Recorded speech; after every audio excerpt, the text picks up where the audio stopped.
Ancora una giornata storica grazie ai presidenti di Italia e Slovenia, Mattarella e Pahor, che hanno suggellato l'amicizia personale tra i due paesi oggi a Gorizia, così il confine non divide più ma unisce. Durante il concerto organizzato in piazza della Transalpina per i due capi di Stato, il piccolo musicista Isaac incanta il pubblico. Questa è la piazza più bella di tutte perché tutti possiamo considerarla nostra. Alla sanità del Friuli Venezia Giulia arriveranno oltre 151 milioni di euro dal Piano Nazionale di Resistenza e Resilienza. Saranno realizzati anche 25 case di prossimità e 7 ospedali di comunità.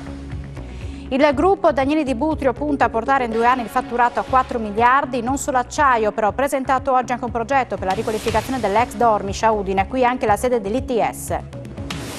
Altro intoppo per De Lofeu, l'attaccante dell'Udinese che stava diventando sempre più protagonista, si deve fermare per una distorsione al piede, in forte dubbio la sua presenza contro l'Atalanta.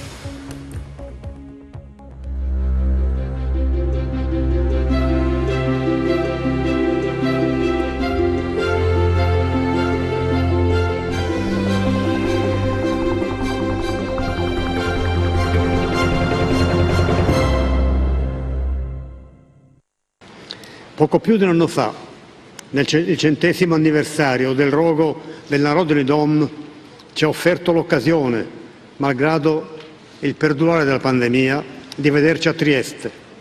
Lì abbiamo parlato di cultura e di come evitare che le tragedie del passato possano essere colpevolmente utilizzate, per superarle invece congiuntamente nel segno del rispetto e della comprensione. Un confine che da frontiera di divisione si trasforma in elemento di raccordo e di collaborazione, punto di incontro e di aggregazione, capace di generare nuove idee, di essere moltiplicatore di iniziative, capace di far crescere insieme. Grazie Presidente Pahor, grazie amico Borut.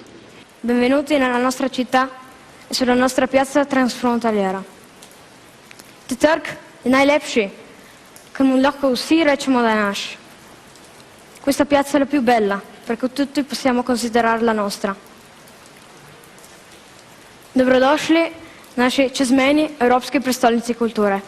Benvenuti nella nostra capitale europea della cultura transfrontaliera.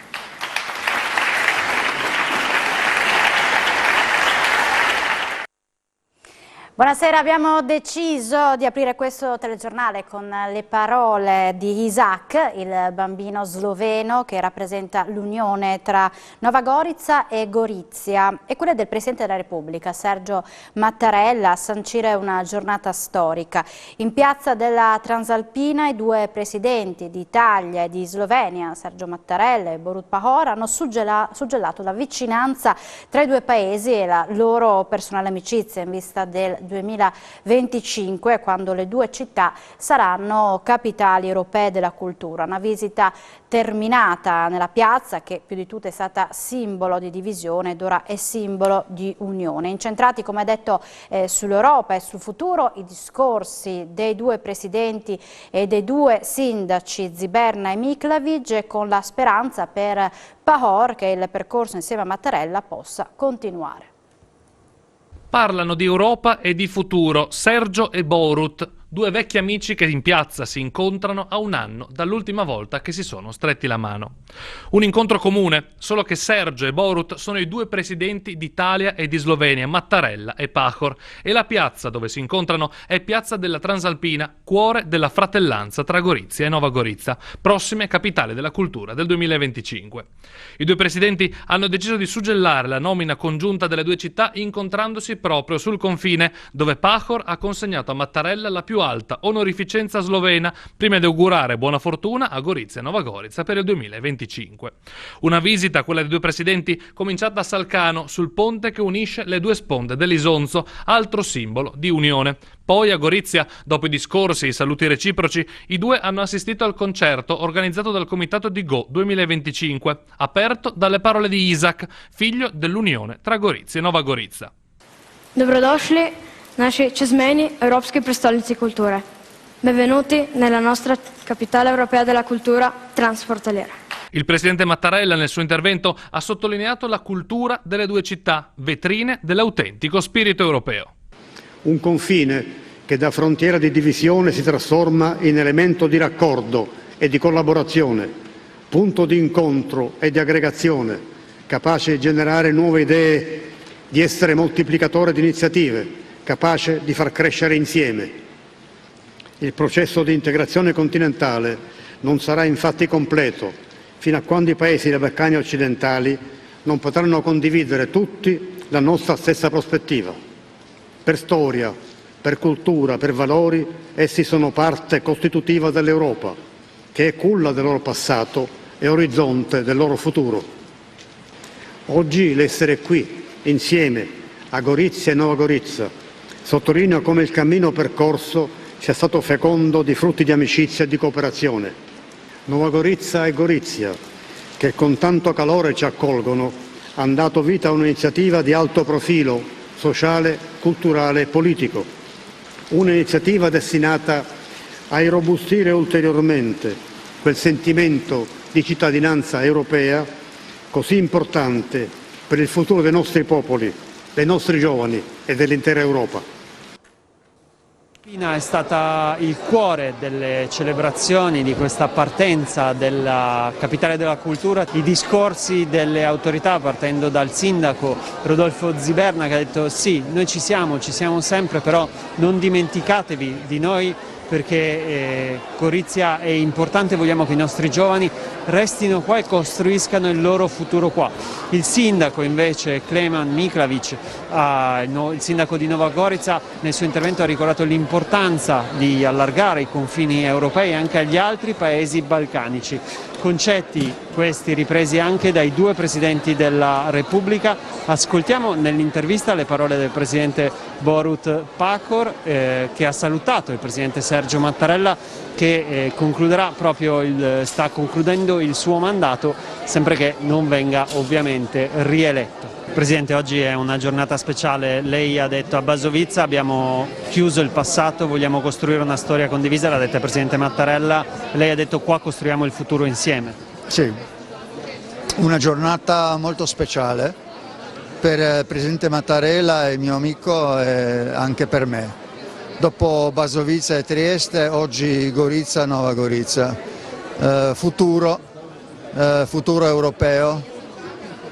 Siamo emozionati tutti, anche adesso quando ho detto addio a Presidente Mattarella, un mio amico Sergio, era un momento bellissimo, però anche un momento difficile per me, perché ho detto addio a un amico di nostro futuro. Magari lo riconfermano però. Speriamo. Seduti vicini in piazza della Transalpina accanto al sindaco di Nova Gorica, Borut Pahor, il primo cittadino di Gorizia, Rodolfo Ziberna, e il presidente della regione Massimiliano Fedriga rimarcano l'impegno che attende le due città in vista del 2025. È una giornata speciale, penso, perché come ho avuto modo di dire più volte, la capitale della cultura 2025 non sarà semplicemente cultura, ma sarà la capitale europea. La prima volta che in una città italiana e slovena c'è un'unica capitale decisa dall'Unione Europea stessa, quindi un evento che rimarrà nella storia del continente. È un luogo comune dire che la politica cammina sulle gambe delle persone, è ovvio, però oltre a una comunanza di intenti, una medesima visione tra me e Klemen Miklavic, sindaco di Nova Gorica, c'è anche una grande amicizia e credetemi che riuscire a inanellare condivisione, medesima visione e grande amicizia aiuta anche il rapporto tra le istituzioni, come peraltro la grande amicizia che c'è personale tra il Presidente della Repubblica sloveno Pahor e il Presidente della Repubblica italiana Mattarella, e credetemi, hanno confidato entrambi, che poi una confidenza non è perché penso che sia nota, questo rapporto di profonda e sincera amicizia e reciproca. Il sindaco di Gorizia, Rodolfo Ziberna, abita a 2 passi dall'abitazione in cui vive la madre del presidente Borut Pahor. A rivelarlo a Sergio Mattarella e al suo omologo sloveno è stato lo stesso primo cittadino di Gorizia durante il picchetto d'onore tenutosi a Nova Gorica all'arrivo dei 2 capi di Stato. La scena, ripresa dalle telecamere del Quirinale, ha divertito molto i 2 presidenti, con Pahor che sorridendo ha infine stretto la mano al suo vicino di casa italiano. Buongiorno Presidente. Presidente, Livio. Buonasera, come va? È un piacere. I miei presidenti abita a 200 metri da casa mia, sua madre, perciò e poi il presidente. Grazie. Peggiorano i dati sull'andamento della pandemia da Covid-19 in Friuli Venezia Giulia. I dati della Fondazione Gimbe, per i dati della Fondazione Gimbe, la nostra regione in netta controtendenza rispetto al resto dell'Italia. Friuli Venezia Giulia in netta controtendenza rispetto al resto dell'Italia quanto a pandemia da Covid-19. Nella settimana dal 13 al 19 ottobre si registra infatti un peggioramento per i casi positivi per 100.000 abitanti, 78, e si evidenzia un aumento dei nuovi casi, 26,7%, rispetto alla settimana precedente. Sono i dati della Fondazione Gimbe. Sotto soglia di saturazione i posti letto in area medica 4% e in terapia intensiva 4% occupati da pazienti affetti da coronavirus. La popolazione che ha completato il ciclo vaccinale è pari al 71,8% contro una media in Italia del 74,3%, a cui aggiungere un ulteriore 4,5% media italiana 3,8% solo con una prima dose. Nello stesso periodo i nuovi vaccinati per 100.000 persone che non hanno ricevuto nemmeno una dose di vaccino al 12 ottobre è pari a 4.894 residenti. Il tasso di copertura vaccinale per le terze dosi infine è di 4,8% contro una media nazionale del 9,3%. In Italia in generale i casi scendono dell'1,9%.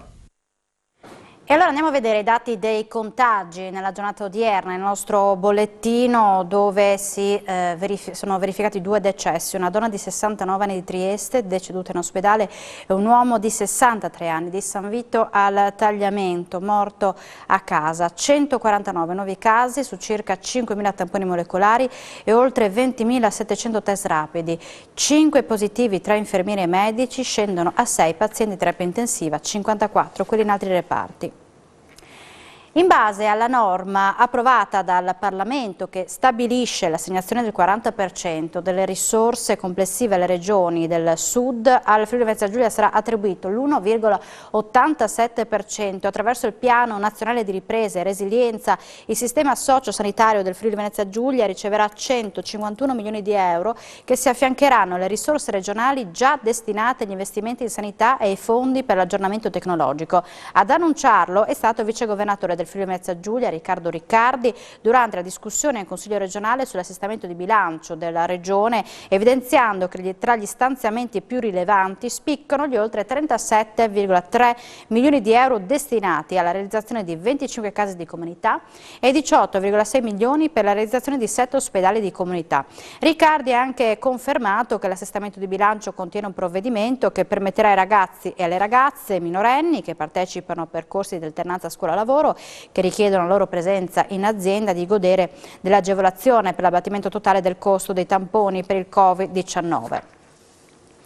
È stata ritirata la richiesta per uno dei 2 cortei legati al movimento No Green Pass che erano in programma per domani a Trieste. Il secondo, comunque non autorizzato, resta in programma.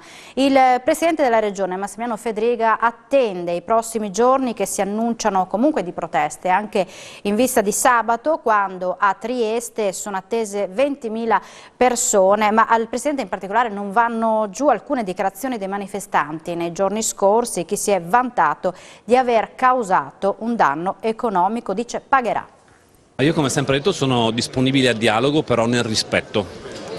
Se non c'è rispetto, non c'è rispetto delle regole, non c'è rispetto verso gli altri cittadini, la stragrande maggioranza che a quelle manifestazioni non partecipa, diventa una prevaricazione e questo lo reputo inaccettabile. E quando sento dire pubblicamente ad alcuni manifestanti che sono contenti perché hanno fatto un danno economico alla città di Trieste e al Friuli Venezia Giulia, persone oltretutto che vengono da tutta altra parte del paese, personalmente lo ritengo inaccettabile, offensivo, vergognoso e se si vantano di aver pagato i danni, di aver creato dei danni economici, dovranno anche risarcire quei danni economici. Ed è sempre più complicato per i poliziotti far rispettare la legge senza incorrere in attacchi social o denunce in tribunale. Lo sottolinea il sindacato FSP Polizia di Stato circa i recenti fatti al porto di Trieste e i video accusatori girati da cittadini in seguito a normali controlli delle forze dell'ordine. Bersagliati sui social, a rischio di essere portati in un'aula di tribunale. Sempre più complicato il ruolo dei poliziotti che, come nel caso dello sgombero del porto di Trieste con l'uso di idranti, sono finiti al centro di polemiche. Ci ritroviamo nuovamente a discutere sull'intervento della polizia nelle manifestazioni di piazza. Anche in questo caso la polizia deve e assume un ruolo di cuscinetto tra le problematiche e la comunicazione mancante tra la politica e proprio le organizzazioni. Il lavoro della polizia è un lavoro molto delicato, purtroppo noi dobbiamo anche con metodi coercitivi far rispettare le leggi. In questo caso a Trieste abbiamo assistito a un uso degli idranti proprio per non usare lo sfollagente, per non infierire ma fare una carica di alleggerimento. Ma la politica dov'era? Io credo che se ci fossero stati parlamentari, politici, amministratori locali, questi scontri non sarebbero avvenuti e la polizia deve far fronte a queste problematiche e finire sui social. E capita spesso che gli agenti debbano fare i conti con persone che, magari dopo averli provocati, filmano il loro operato e lo postano in rete con tanto di accuse. Noi poi finiamo davanti a un'aula di tribunale a spese proprie, perché noi nel momento in cui entriamo in aula di tribunale con avvocato ce lo dobbiamo anche pagare. Torna a tremare la terra in Friuli, un sisma di 3,8 gradi di magnitudo Richter è stato registrato nelle prime ore di oggi in Alto Friuli.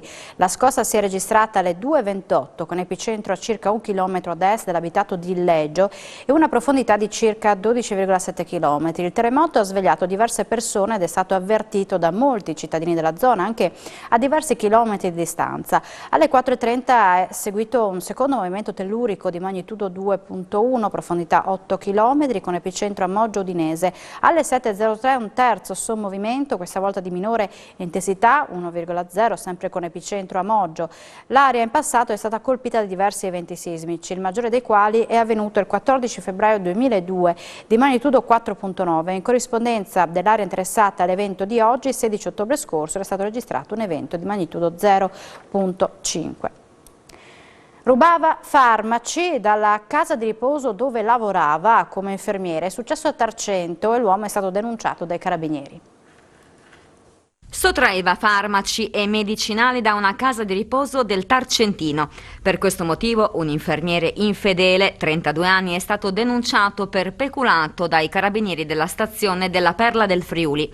L'uomo è stato fermato dai militari dell'Arma proprio questa mattina al termine del suo turno di lavoro, quando è stato trovato in possesso di un cerotto contenente oppiacei. La successiva perquisizione estesa alla sua abitazione ha consentito di recuperare molti altri medicinali sempre rubati dalla cassaforte della struttura per anziani. Tra questi ulteriori 6 confezioni di cerotto con il principio attivo dell'oppio, vari flaconi di morfina, 7 blister di pastiglie di sostanze simili, oltre a circa 3 grammi di oppio, sempre di proprietà della struttura. Le indagini avevano preso avvio nel mese di settembre di quest'anno, quando i referenti della casa di riposo hanno denunciato furti di diverso materiale utilizzato generalmente per il trattamento di gravi patologie. Dalla segnalazione sono partiti accertamenti con la raccolta di testimonianze e attività tecniche che hanno consentito di individuare con certezza l'unico responsabile. Al termine della perquisizione l'infermiere è stato quindi deferito in stato di libertà per le ipotesi di reato di peculato e segnalato a livello amministrativo per l'uso personale di sostanze stupefacenti. Arrestato a Siviglia un latitante udinese che deve scontare quasi 6 anni per traffico di cocaina. Martedì la polizia spagnola ha dato esecuzione al mandato di arresto europeo disposto dopo un ordine di carcerazione emesso il 16 aprile scorso dalla Procura Generale di Trieste nei confronti di un 42enne residente a Udine. Era stato condannato dalla Corte d'Appello di Trieste per aver importato dalla Spagna nel 2009 e nel 2010 consistenti quantità di cocaina. È stato rintracciato a Siviglia, dove si era trasferito da alcuni anni. Sono in corso le procedure di estradizione. Una quarantina di cittadini afghani residenti nel Friuli occidentale ha depositato in prefettura a Pordenone espressa richiesta di ricongiungimento per i familiari rimasti nel paese in mano ai talebani in pericolo di vita. Ad assistere l'associazione Immigrati. Proprio i cari rimasti nel loro paese resta alta per gli afghani residenti in Friuli. A Pordenone una quarantina di cittadini, seguiti dall'associazione Immigrati, che già avevano manifestato a fine agosto in Piazza del Popolo, ha presentato espressa richiesta alla prefettura per il ricongiungimento familiare. Si tratta di persone che vivono e lavorano nel Friuli occidentale e che potrebbero ospitare i familiari rimasti nel paese in mano ai talebani o fuggiti nel vicino Pakistan. In precedenza di questa possibilità era stata informata anche l'unità di crisi del Ministero degli Esteri a Roma. Alla prefettura di Pordenone, come spiega l'associazione Immigrati, sono stati forniti questi dati assieme a una mappatura degli afghani che vivono nella destra tagliamento, con la richiesta di attivarsi affinché queste pratiche vadano a buon fine in tempi rapidi, perché in molti casi le persone delle quali si chiede il ricongiungimento in Italia sono in pericolo di vita. La speranza è che arrivi una risposta positiva da parte delle istituzioni. 3 mesi di reclusione per aver minacciato un vicino, è la pena alla quale è stato condannato dal Tribunale di Udine il collezionista di cimeli militari di Gemona, Paolo Garlant. Il cacciatore di cimeli militari Paolo Garlant finisce nei guai. Il collezionista di Gemona infatti è stato condannato a 3 mesi di reclusione dal giudice del Tribunale di Udine Paolo Lauteri per aver minacciato, puntandogli contro un attrezzo tagliente, un vicino di casa. La pubblica accusa aveva chiesto 10 mesi di reclusione. Il fatto risale al marzo 2017, quando Garlant stava montando assieme a un operaio un cancello all'ingresso della sua abitazione. Durante l'operazione un camion entrò con una ruota nella proprietà di un vicino lasciando una traccia. Da qui ne è nato un diverbio alla fine del quale è stata proferita la minaccia. Il mio assistito, spiega il difensore di Garlant, l'avvocato bolognese Vincenzo De Gaetano, voleva impedire che il vicino interloquisse con la sua compagna, allora incinta, per evitarle stress. Valuteremo il ricorso in appello, conclude, dopo aver letto le motivazioni della sentenza. Il gruppo Danieli punta a portare in 2 anni il fatturato a 4 miliardi di euro. Per quanto riguarda ABS, l'obiettivo è di incrementare la produzione del 40% e di realizzare investimenti per 400 milioni. Oggi a Butrio la presentazione del bilancio. Portare in 2 anni il fatturato a 4 miliardi. È l'ambizioso target che si è dato il gruppo Danieli, facendo leva su quelli che tecnologicamente sono i punti di forza della multinazionale di Butrio. Ad annunciarlo, e in occasione della presentazione del bilancio, è stato l'amministratore delegato del gruppo, Giacomo Mareschi Danieli. Raggiungere entro un paio d'anni i 4 miliardi, divisi in circa 1,5-1,7 nell'ABS e il resto in Danieli. È ambizioso, però vedendo quello che il mercato sta dando e vedendo le prospettive di decarbonizzazione e tutti i contributi che stanno uscendo, riteniamo sia possibile raggiungerlo. Se il mercato ci sosterrà saremo in grado di farlo. È nostra intenzione però essere preparati a qualsiasi evenienza e quindi continuare a investire sull'efficienza, sulla produttività, sul miglioramento continuo. Il bilancio consolidato del gruppo 2020-2021 chiude al 30 giugno con ricavi per 2,8 miliardi, un EBITDA di 250 milioni ed un utile netto di 1 miliardo, come illustrato da Alessandro Brussi, vicepresidente e direttore amministrativo finanziario. Il portafoglio ordini è significativo e include molti impianti innovativi per la produzione green dell'acciaio. La buona posizione finanziaria netta permette di affrontare con serenità gli investimenti. Della vision di ABS ha parlato Stefano Scolari, amministratore delegato. Noi abbiamo un'ambizione di raggiungere 2 milioni di tonnellate di produzione che rappresentano appunto il 40% in più rispetto alla produzione attuale. C'è un piano di investimenti per i prossimi anni da oltre 400 milioni di euro che prevede, al di là dell'aumento della capacità produttiva, anche tutta un'altra serie di investimenti di efficientamento e di miglioramento produttivo del sito qui a Cargnacco, di incremento produttivo del sito in Croazia, in Sisak, e poi investimenti mirati all'interno delle nostre filiere. Abbiamo citato già nei mesi scorsi l'impianto che si avvierà entro dicembre di produzione di sfere macinanti che saranno destinate al settore delle miniere, che sarà in partenza a dicembre, che ci permetterà anche di diversificare il nostro prodotto. A margine della presentazione del bilancio, il presidente del gruppo Gianpietro Benedetti si è soffermato in particolare sull'aumento dei costi della materia prima, una speculazione del momento, ha detto. Siamo in un momento di follia positiva del mercato che dovrebbe durare anche per il 2022 e per una parte del 2023. Presente e futuro prossimo del settore sono descritti così dal presidente del gruppo Danieli Gianpietro Benedetti, che in occasione della presentazione del bilancio si è soffermato in particolare sull'aumento dei prezzi di energia e materie prime. Un'inflazione notevole, ha detto che rischia di uccidere la domanda. Più che una preoccupazione, cerchiamo di configurare uno scenario del prossimo periodo, il migliore o comunque il buono e il peggiore. E considerando questi due scenari, chi ha la responsabilità di gestione dell'azienda deve configurare le strategie che si adeguino velocemente al caso A o al caso B. Prezzo dell'energia quadruplicato e aumento dei costi del 60-70%. Una speculazione del momento, secondo Benedetti, che va gestita e non subita, forse per i prossimi 2 o 3 anni, lavorando su competitività ed innovazione. Poi una riflessione sul PNRR, che potrà essere certamente un rimedio, con l'incertezza però delle tempistiche della burocrazia. Beh, non credo una scoperta, perché parliamo e poi se lei vuole costruire un capannone, una fabbrica, confermo che ci devono essere delle regole da rispettare, su questo nessuno discute, no? Probabilmente le regole vengono fatte per quei casi che non c'è intenzione di rispettare, e quindi le regole di anno in anno si sommano, si complicano, riferimenti alla legge di prima, della prima, quella ancora di prima e così via. Sta di fatto che se uno vuole fare qualche cosa rischia di dover correre per 2 anni in attesa che dei permessi che vanno in sequenza, non in parallelo. Finito uno, comincia l'altro e così via. Ecco, quindi parlare di PNRR come soluzione della contingenza, del rilancio, eccetera, in queste condizioni mi sembra ottimista. Ritengo che ci sarà qualcuno che si preoccupa di razionalizzare, di rendere agevoli, pur mantenendo nei concetti, i permessi per poter costruire, fare, investire.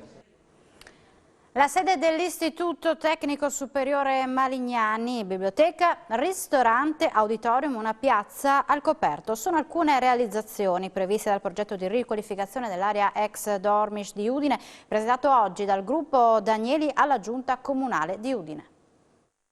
Parte dalla raccolta di tracce storiche il progetto di riqualificazione dell'area ex Dormish di Udine presentato dal gruppo Danieli alla Giunta Comunale del capoluogo friulano. Si sviluppa su 30.000 metri cubi e comprende la collocazione della sede dell'Istituto Tecnico ITS, una biblioteca, una libreria, un ristorante, un auditorium, una galleria espositiva, un laboratorio dedicato sia agli studenti che al pubblico e un attraversamento che avvicina 2 parti della città ora divise dall'Edra. Stiamo parlando di inserire in questo spazio il nuovo edificio per l'ITS Malignani, l'ITS Academy, nuove tecnologie per il Made in Italy, e quindi anche una piazza dove poter far sì che questi giovani, ma non solo i giovani, anche i cittadini di Udine possano incontrarsi e possano sviluppare relazioni. Questa idea di recupero che il gruppo Danieli ci ha portato oggi qui in Giunta è bellissimo, noi siamo molto contenti e dobbiamo ringraziare questa impresa privata che recupera una parte della nostra città che, ripeto, da tanti anni è in abbandono. Il nostro compito sarà quello di accompagnare con le autorizzazioni tutto questo progetto, ma anche di realizzare poi la rotonda per togliere il semaforo, l'impianto semaforico in quell'area. Ho apprezzato moltissimo il lavoro fatto dall'architetto Zitto per quanto riguarda proprio la ricostruzione filologica dell'evoluzione di questo stabilimento, che è stato un importante, elemento per la città e per la produzione, ma poi anche la capacità di rileggerlo in chiave contemporanea, ma soprattutto pensare a un brano di rigenerazione urbana che vuole essere un elemento di connessione e di interconnessione tra 2 parti della città. Prendono avvio sabato a Udine gli eventi che commemorano il Milite Ignoto a 100 anni dal trasferimento della salma da Aquileia a Roma. Il Comune di Udine, di concerto con le rappresentanze e le associazioni d'arma del territorio, commemora il Milite Ignoto nel centenario della traslazione della sua salma da Aquileia al Monumento del Vittoriano a Roma, attraverso una serie di manifestazioni ed eventi commemorativi programmati in città dal 23 ottobre al 7 novembre.